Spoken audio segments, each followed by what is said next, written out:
kind of had mercy on these guys. I put them on the bottom of my list. But how disappointed can you be in someone who constantly disappoints you, right? Fool me once, shame on you. Fool me twice, fool me, you ain't gonna get fooled again. So Brandon Miller played 2 games. I forget what he hurt. What's he hurt? He hurt his knee? No, he overstretched his arm. I have that in my notes. He reached too far and he hurt his shoulder. He played 2 games. Here's the thing. Brandon Miller, you're 23 years old. You're not supposed to be getting injured like this. So it's him and LaMelo Ball. LaMelo Ball, okay, so LaMelo Ball's back. I think he played yesterday. Whether it was the Bucks they played. He had like 16 points. Miles Bridges was the big scorer. So LaMelo has only played 7 games now. Okay? And then Brandon Miller in 2. I'm sorry, Hornets fans. Hornets fans, you actually do have some nice stuff, though. Con Knipple is good. You also have Miles Bridges. He's good, too. So you don't have a bad team, all right? The problem with your team is your stars are young and always getting hurt. That's the weird thing. These are young, sexy stars, but man, they're just finding creative ways to not play basketball. Okay? So I'm going to call him out. Brandon Miller, LaMelo Ball. Because this is the, where are you at? Then she hides, huh? All right, so this is the whole thing for me. And some people will say, wow, they got injured. I think LaMelo Ball and Brandon Miller should do something. They should find a guru to help them stay healthy. Did you see how Brandon Miller hurt his shoulder? He just stretches too far. It's like, bruh, y'all got to hit the gym. You got to get stronger. And that's not just being able to bench press 300 pounds. I'm talking actually be mentally stronger, be more disciplined in your play and the way you train. I have no idea what I'm talking about. It's just sort of one of those things where it's like some players don't get hurt as much as you fellas. So I'm calling them out. A lot of y'all are letting them off the hook, saying it's just unfortunate how they get hurt all the time. No. It's on them. They ain't doing enough. No idea what I'm talking about. AD, same thing, man. AD, okay, so here's the deal with Nico Harrison. Nico Harrison got fired because AD has been hurt. That's the real problem here, right?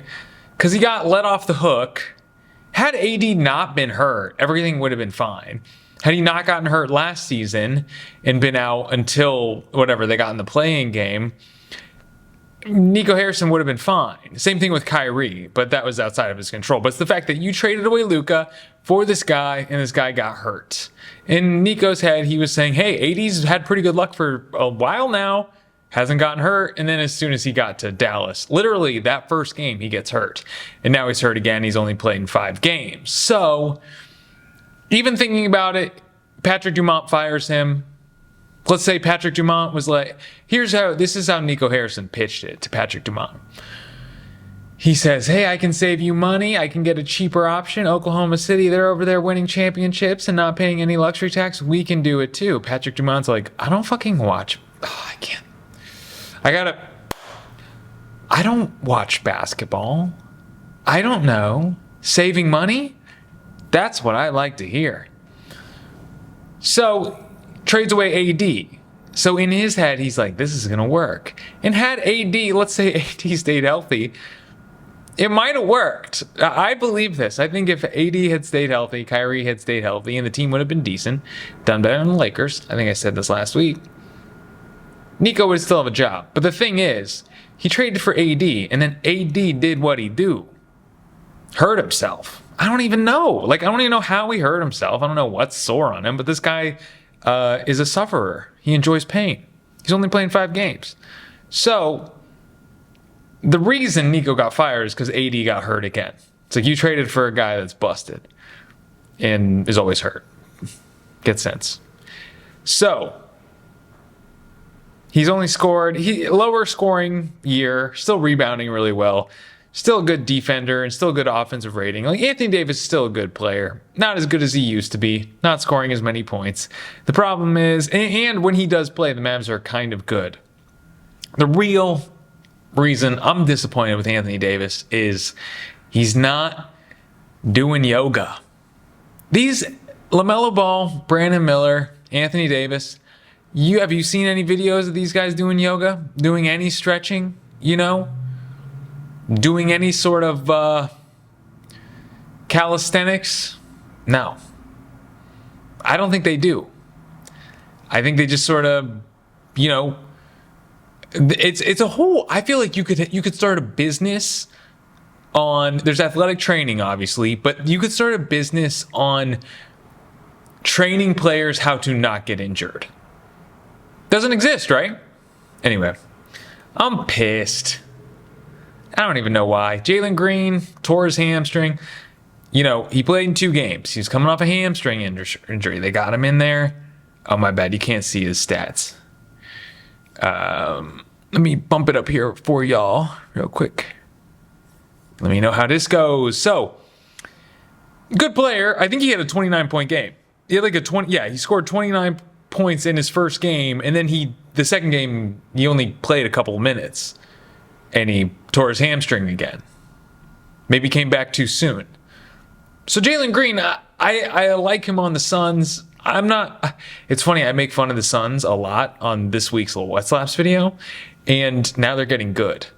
Frustrating thing about content creation is if you make long-form content, it takes a while to make it, so the stuff you say can sort of be ironic by the time it comes out. So I like Jaylen Green, and he's been a bit of a healthy player, but so we'll let it slide.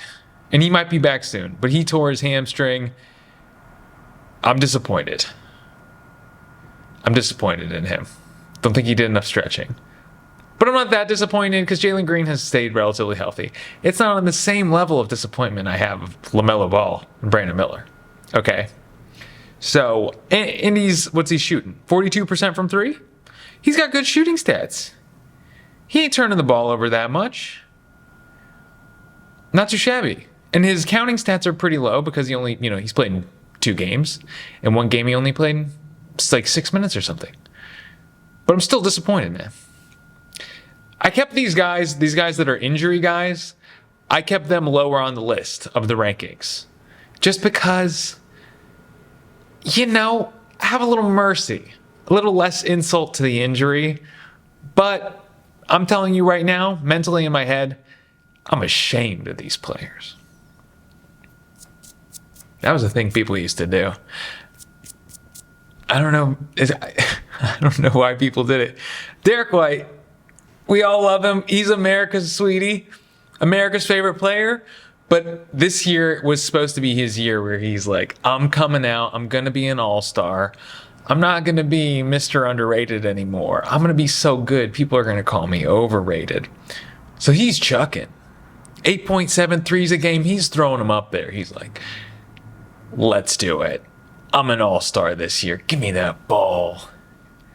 And he's been Brick City, man. 29% from 3. I got the Boston game up right now. So I don't know what his stats are.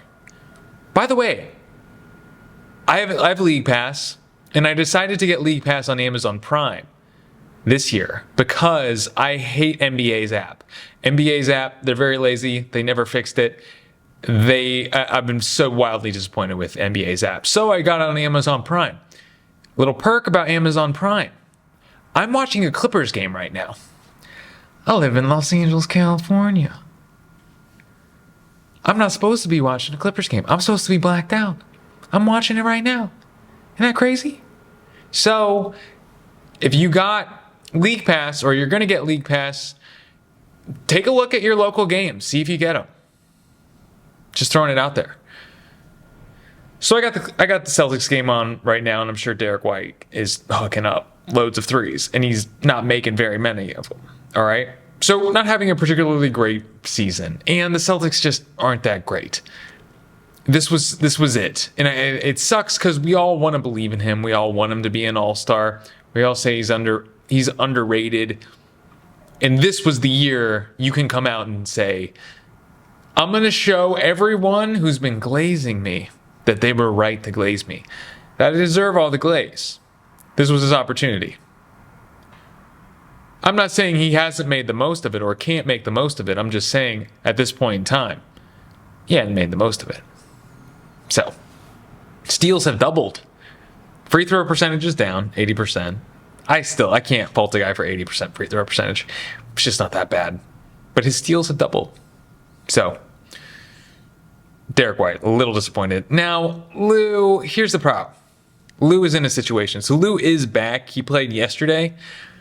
I forget who they played. Charlotte. It was Charlotte and Oklahoma City, I believe, yesterday. It wasn't a total blowout. But I didn't watch the game. So maybe it was a blowout, and then OKC started playing the subs. But even sometimes the subs for Oklahoma City blow the other team out. So Lou's back on a minutes restriction. So the problem is Lou is not shooting well. He's shooting 4.8 threes a game, shooting 21%. So the team's like, hey, Lou, maybe just do your defense thing. Maybe just do that lockdown thing and then cool off from the threes. All right? Serve your purpose, bruh. Now, Lou is in a situation, and then Lou also hurt himself, right? So he's only played 8 games this season. I can let him off the hook, man. Lou is not an injury-prone guy, and sometimes you roll your ankle. I don't know what he hurt, but it might have been an ankle. But sometimes you tweak some stuff. I can't get mad that you have a nervous system, But the problem with Lou is he's not scoring very much. He hasn't scored so few points since his rookie year. Now, what's funny is I pulled his stats this morning. So last night, he didn't score very many points. I don't know what he scored. But from the time I made this slide until I put his stats, his points per game have gone down. So it's possible that even in his rookie season, he was averaging more points per game.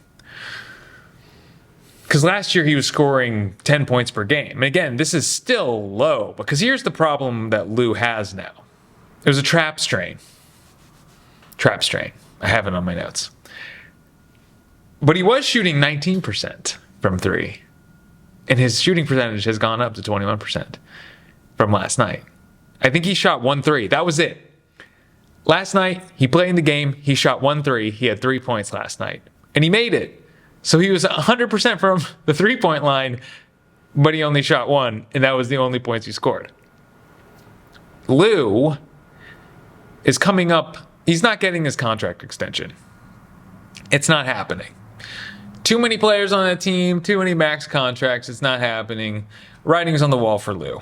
He's going to enjoy his time there. They're blessed to have had him, but Lou probably will get traded, or if anything, the Oklahoma City Thunder will let him walk. He'll sign a good contract somewhere else, though. Lou has also been paid by OKC. They're just not going to pay him again. They don't have the money. So my theory on this is Lou might get phased out this year. I think they're preparing to have their new players coming in on cheaper contracts, and they're saying, hey, we want these new players to be good. We want them to have a lot of experience. Do we really care about growing the skill set of Lu Dort? No, because he's going to be playing for the Kings in a couple of years. That's my thought. So I think there's a combination of Lou being phased out in Oklahoma City, and also he's getting a little older.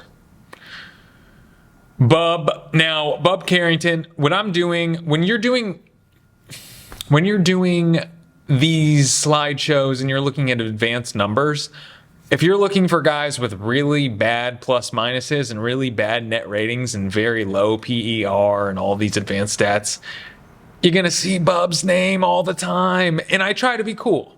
This is Bub's second year in the league. So you try to, his rookie year, I let him off the hook. I never put him on any slides just because I wanted to say, hey, he's a rookie. He's on a bad team. That's going to affect all these net ratings and his defensive box plus minus. But this year, Bub, you're just a basketball player now. It's your second year. So Bub has some of the worst advanced stats. He's on a terrible team, but 6.5 points per game, and you're playing 27 minutes a game. You know, now you got Trey Johnson in the mix too. You're competing for minutes. It's a scary place to be Bub Carrington. You were part of a weak sauce draft. I don't know how this is going to go. Playing time has gone down. Last year he was getting 30 minutes. Again, like I said, there's a lot more competition. He's turning the ball over a lot. A lot of times when I was doing my minimal amount of watching tape, Bub Carrington sets up a lot of just settles for the pull-up three, which I get. Sometimes if you feel like it was, because it's maybe not necessarily Bub because it's the Wizards, he's probably saying, what am I going to run an offense with the Wizards? Am I going to run pick and roll with Alex Sarr? Yeah, we're going to get buckets that way. So I kind of understand, bring the ball down the court. If I have a foot of space, pull up three. Why not? I'm shooting 44% from three. That's not terrible. But ultimately, I think he needs to score more if he wants to be an NBA player. You know, that's where I'm at with Bub. All right, now I thought about letting Poole off the hook. I thought about not picking on him. I don't like picking on him, all right? Poole was better in Golden State. It worked in Golden State. He should have taken the punch from Draymond and then been cool about it. He should have thought the punch was rad from Draymond. He should have said, "Oh, it was an honor to be punched by Draymond," just so he could stay on the team. Listen, don't like Draymond. Had an incredible amount of sympathy for Poole when he got punched in the face. That sucked. I've never been punched in the face. It looked like it hurt. But for Poole's career, he should have said, "Whoa, dude, that was awesome. That was crazy. Draymond, you're crazy, man. That was wild, dude. Oh, it's gonna be so sore." He should have been cooler about it, because the issue is, and again, this is the main part of what slaps on the channel that we talk about, is big contracts, guys that say, "Give me that money," and then they just waste away. Because the problem is, Poole's good. He's a great player. He can shoot. Even 8.4 threes per game at 33.9%, almost 34%, that's not terrible. I don't hate that. There's been years where Luka's shot that. So, and he's decent. He's a decent point guard. But the problem is, he's paid too much money. And that's the issue with Poole. So he's always going to be sort of floating around. He's going to be floating around the league on teams that are sort of shuffling the deck chairs on the Titanic. He's a deck chair on the Titanic. There's just no one that's going to say, no team can make a move for Poole that's a winning move. And that's what's unfortunate. I mean, he has one of the worst defensive box plus minuses in the league. Granted, we're not going to beat him up for that just because he does play for Pelicans. He doesn't rebound. He's only getting 3.4 assists a game as a point guard. Pelicans have 2 wins. They just fired their coach. I read that yesterday. Didn't realize Willie Green just got fired. About time. And I like Willie Green. I'm just saying that the writing was on the wall. I don't think he wanted to be there. It was a new owner, not new ownership, but a new Joe Dumars. I ripped that from a Jordan Poole highlight. Joe Dumars, Gail Benson, and then Gail Benson's boyfriend? I don't know. Maybe Gail Benson's son? Because Gail Benson's husband died, right? He was the owner of the team? I don't know. I don't know who that man is sitting between Gail Benson and Joe Dumars. But writing was on the wall for Willie Green because they just had a new general manager. And I'm sure Willie Green, he gets all coach contracts are guaranteed, so he's just getting paid, sitting at home. And you don't got to go into work with Zion. You don't got to go to work, hang out with Jordan Poole. he was probably, oh, happy day. Right? So the real problem with Jordan Poole right now is McCollum, because I wanted to check. He was traded for McCollum. Olynyk went to the Wizards, and Saddiq Bey went to the Pelicans. So there were other players in the trade, but it was primarily Poole for McCollum. And I looked, and you look at McCollum's stats, who's not playing well either, but you look and you say, oh, McCollum's playing better than Poole. Because that's who your competition is. But at that point, if you're looking at the Wizards, the guy that you got traded from a crap team to another crap team, and you're looking at that guy on the crap team with crap stats and saying, am I better than him? What's going to happen with our friend Jordan Poole? Is he done? Can you imagine a scenario where he ends up on a good team? I can't, man. I don't know. I'm thinking mid-level exemption for his next contract. Maybe somebody throws him a couple years, maybe 2 years, player option, 16. That's what we're into. Nothing crazy. Ja sucks. I was watching Cleveland, Memphis yesterday. He had some moments where, he looked like he was trying out there. Then he went out with injury. He left the game early. So, I don't know. So he leaves the game early with some type of sore tightness. I think it was calf tightness. His trade value is terrible now. Because if you're Ja, just play in that game. It was kind of a close game for a while. Memphis kind of looked good. So if you're Ja, you're tanking your trade value. It sucks, man. Because we want Ja to be traded, but the more his value goes down and down, the less likely he is to be traded. But there's also a lot of guys out there now who I feel like their stock is just plummeting.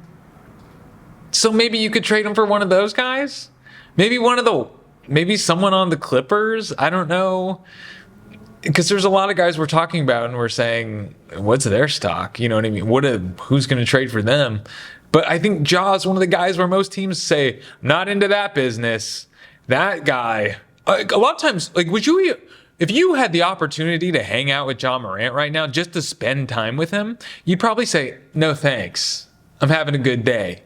It's been a pretty good day so far. Everyone I've encountered has been relatively positive. I'm just going to keep it that way. I don't want to hang out with Ja Morant. On the bright side, he is shooting, what's his free throw percentage? 94.2%. So when I made this slide, it was 95%. And I saw him miss a free throw yesterday, and he was pissed. And I knew. It was funny because I just made this slide, and I knew because he had such an incredible free throw percentage. When he missed the free throw, he was really mad. I was like, yeah, he doesn't miss very many. So that was kind of funny to see. Can't get to the rim anymore. That was sort of his secret sauce. He's never been a great three-point shooter. Shooting 16% from three. And he has this just apathetic chuck of a three-point shot. You hate to see it, man. You hate to see Ja. Ja, if you see this, you disappointed me, man. I loved you. I believed in you. I don't know. Somebody brought up, because I didn't put this in my last week when I did the Ja trades, Tyler Hero for Ja. Or maybe I did do Tyler Hero. I don't know. I did Andrew Wiggins for Ja. I mean, Miami says no to that. No, Miami says no. They keep Tyler Hero. They're not interested. They've already had a grumpy Jimmy Butler because Ja's doing the same playbook as the Jimmy Butler. I lost my joy, not really feeling it. I'll go out there and I'll play some apathetic basketball. Ja Morant ripped the page right from the book. So the Heat see that and they say, no, we know that game. Nope, we know that game. And we ended up with Andrew Wiggins. Yuck. I don't like him. Now, Cameron Johnson, I don't know. Some of y'all that are regulars of this channel, who called the Cam Johnson trade overrated before the season? But you know what they say. A blind pig finds an acorn every once in a while. I'm the pig. I'm usually wrong. I think there's so many bad takes I've had. But I still believe in Cam Johnson. And I only said that the Cam Johnson acquisition was overrated because people thought Cam Johnson was going to be way better than Michael Porter Jr., and I don't think that's the case, but I thought the trade was good. The acquisition of Cam Johnson wasn't necessarily going to change the team, but it enabled the Nuggets to bring in Tim Hardaway Jr. and Jonas Valanciunas and Bruce Brown. And that's why the trade was good. But he's sucking, man. He strained his arm. He didn't play in the game last night.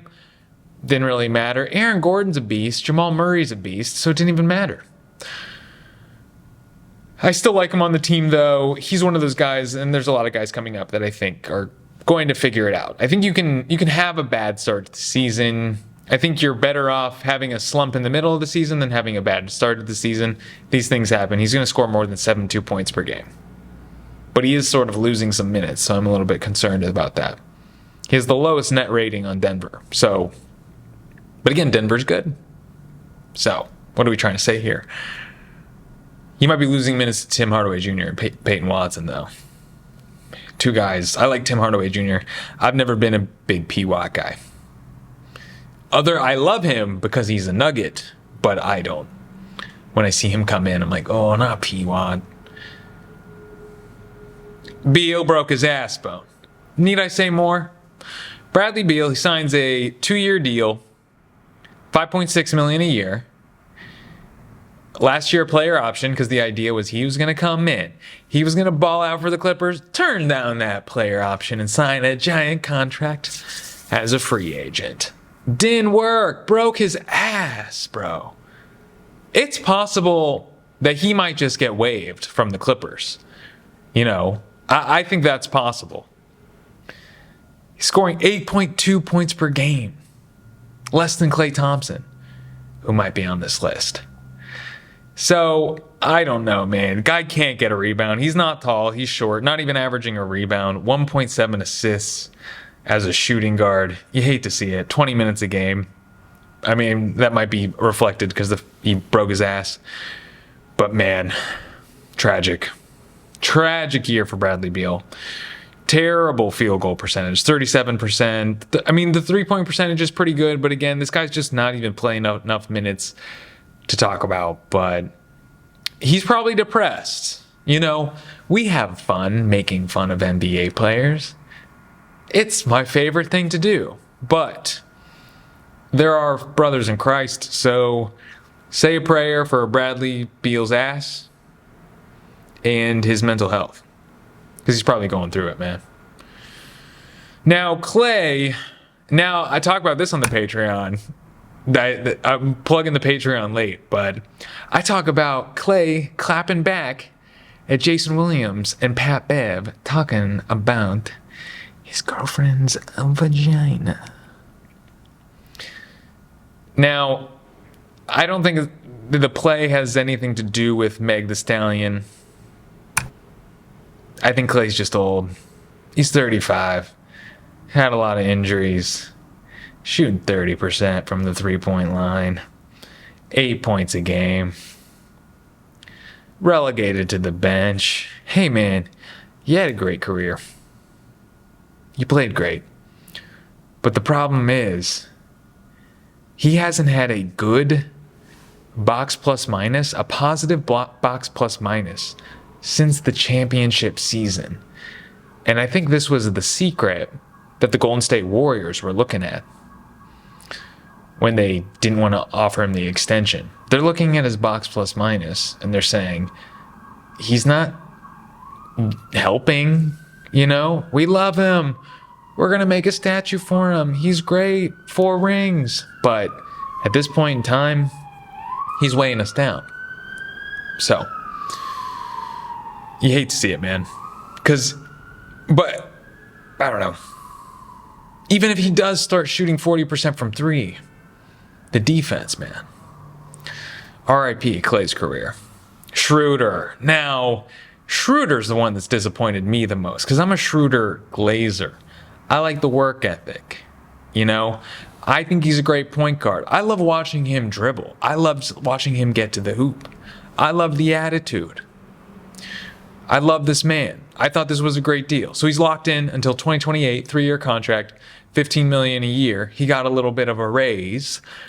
But the problem is he's scoring less points. Last year for the Pistons, 13.1 points per game. Now he's down to 11.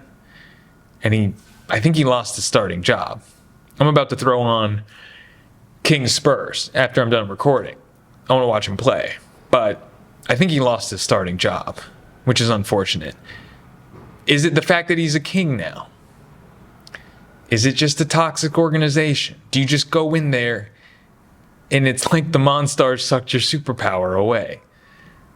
I don't know. I love Sac. I love the town. You know I love the city. I love being there. I love visiting. I love going to Kings games and everything about it. But you got to blow it up. I know. You made the playoffs. And that's awesome. That's rad. I know there's a couple Kings fans that watch the show. You just got to blow it up. I understand.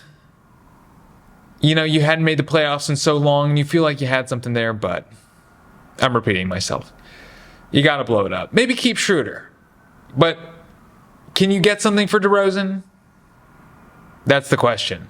Can't get anything for LaVine.